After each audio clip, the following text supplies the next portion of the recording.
அவன் சொன்னது மாதிரியே செய்ய வயிறு நிறைய சாப்பிட்டு விட்டு திண்ணையில் வந்து உட்கார்ந்தான். அங்கிருந்து ஒரு மாடப்பிறையில் வெத்திலை பாக்கு இருந்தது. பாட்டி நமக்கு தான் வச்சிருக்கு போலிருக்கு என்று நினைச்சு இவன் பாக்கை எடுத்து வாயில் போட்டு கடித்தான். இவன் கடிச்சதும் பாக்கு உடைப்படுற சத்தம் உள்ளே இருந்த பாட்டிக்கு கேட்டதும் பாட்டி குடுகுடுன்னு ஓடி வந்து என்னன்னு விசாரித்தாள்.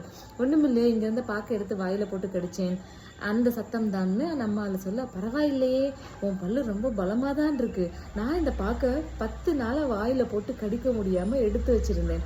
நீங்க ஒரே கடியில கடிச்சு வச்சிட்டீங்கன்னா நீங்க பலசாலி தான்னு பாராட்டு பத்திரம் வாசிச்சாச்சா. நம்ம ஆளு ரொம்பவும் நொந்து போயிட்டான். போதுமுடா சாமி, காசிக்கு போன லட்சணம்னு முடிவு பண்ணிட்டு மறுநாளே தன்னோட ஊருக்கு திரும்ப ஆரம்பிச்சிட்டான். இதுதான் ஆசாரம் பார்க்கிறவன் காசிக்கு போன கதை.